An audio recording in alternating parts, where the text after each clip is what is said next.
It is very AM right now in Changsha, and I have an early morning train to catch. And the subways are not open yet. And it's so early in the morning that the taxi cabs are going crazy. The subways aren't open so that they can charge whatever they want. So it's 20 RMB to go 3 miles. I've been asked to pay more, so I'm okay with that. I hate taxi cabs. And normally I would take DD, but for some reason over the next week, DD has shut down in the middle of the night in response to some safety issues that have happened in the country lately. A couple of girls have been raped and murdered. So as they roll out their new safety plan, they've decided to shut down DD in the middle of the night, as if taxi cabs are any better. This is Changsha rail station. This is the slow rail station, not the high-speed one.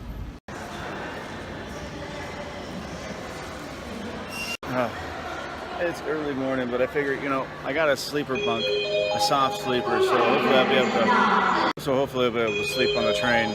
These older train stations in China are a completely different world. They're louder. They're just a little bit more chaotic. They're more centrally located in the centers of the towns because they're older. And the high-speed rails are towards the outer parts of the city because they're newer. Now there's no high-speed train that goes to Zhangjiajie, so I have to, god damn, these are loud. They're constant and they're loud. My students actually warned me that, I can't. My students actually warned me by taking this train, my experience would be more interesting. But I wanted to experience it. I wanted to experience the older style trains with the sleeper bunks. And this is one of the oldest rail lines in China, from Changsha to Zhangjiajie. Outside there, it's a completely different world too. There are more touts, there's more scammers, there's people sleeping on the street.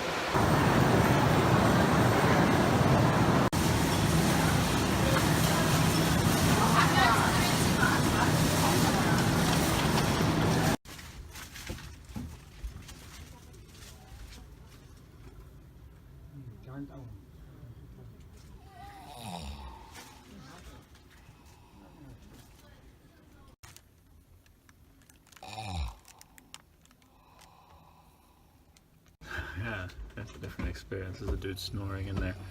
Not to mention that the sheets that I've got are soiled. It looks like someone pissed the sheets. That ain't cool. And this is the soft sleeper. Yeah, there's 4 bunks per compartment. They're assigned randomly. You don't get a top or a bottom. But the bottom ones have more storage and a little tray. Even though the trip is only about 200 miles as the crow flies, it's going to take almost 5 hours to get there. The lady, she came and changed the bottom sheet, but she said use the same pillows and the same blanket. It's all part of the adventure. So one of the things they do is when they come and check your ticket, they give you a little card and you give them their ticket. So at the end, they come and wake you up and say, hey, it's your stop. About 3 hours into the journey. I'm kind of comfortable. It's okay. It's not bad. The train has a combination smell of food, like noodles, instant noodles, and cigarette smoke. Because at the end of every car in the vestibules, people are about to smoke cigarettes. My snoring bunkmate got off at the last stop, left all kinds of trash and food behind, unfortunately. And so I have this compartment all to myself, so it's quite pleasant right now. Another interesting thing I'll say is that the air conditioning in here is really good. It's freezing cold. And it actually says on the ticket in Chinese, brand new air conditioning. It's on the ticket. These are the hard sleeper bunks. They're slats of wood that are 3 above. It's generally more crowded and no privacy.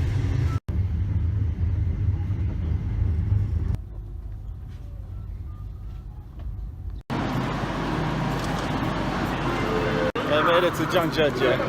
It's a long trip. I didn't sleep a wink, of course. One thing I've noticed just being off the train is how pleasant the weather is. The air is clean, blue skies, there's no humidity. It's the perfect temperature, everything is great here.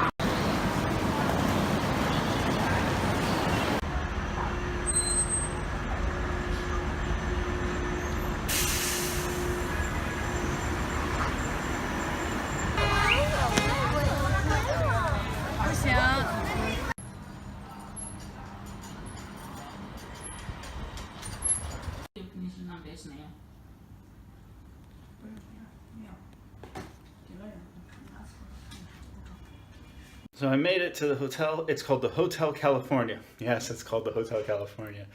But that's not why I chose it. I chose it because the ratings are very good. When you come to Zhangjiajie, there are tons of options where you can stay. Many small little guest houses all the way up to 5-star resorts. This one is close to everything. It's close to the train station, the bus station, to the mountain, and I like small little privately owned hotels. And I met the owner. Her name is Sophia downstairs, and her English is very good, and the staff here has been very supportive already. Let me show you the room. Let's start with the bathroom.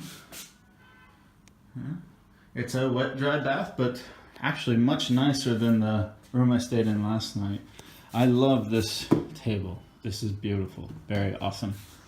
And I got pretty comfortable bed. It's not too hard, and kind of a Chinese traditional bed there, but with a modern mattress.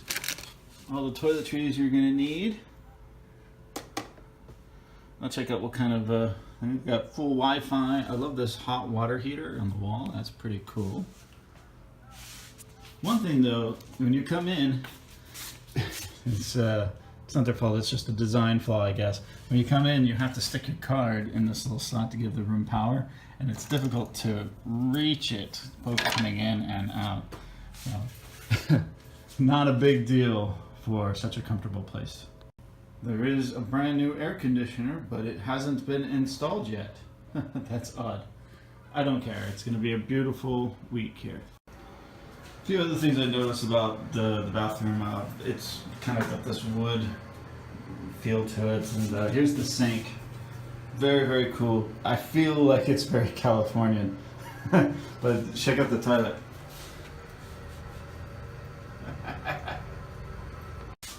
Lots and lots of hangers.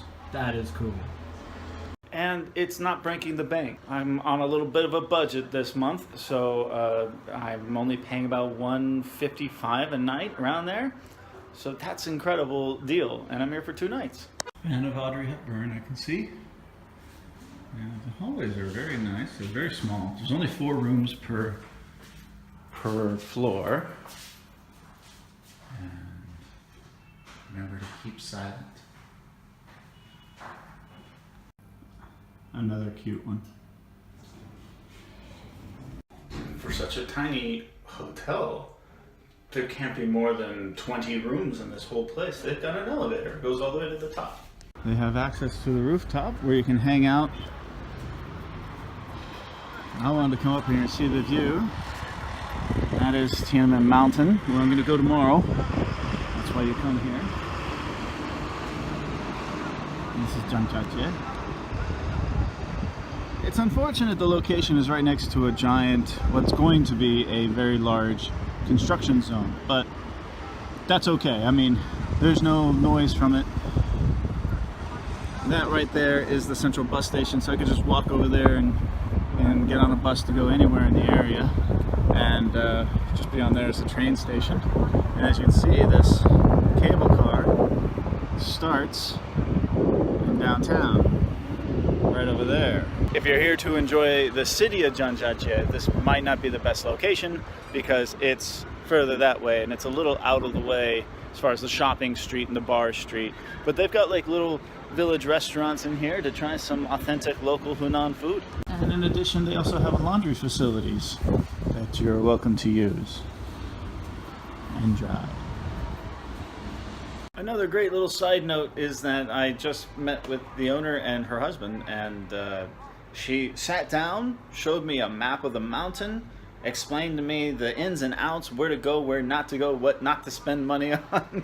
Don't fall for these scams and these tricks.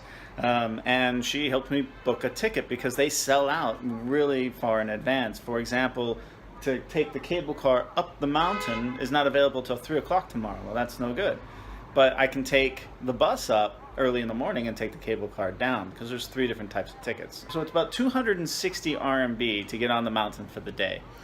That's reasonable. I mean, it is expensive, but it does keep the crowds down, and there's only a limited amount of tickets that they sell per day. That is really cool. In addition, there's additional like 5 RMB cost for the glass walkways and things like that. I'm very impressed.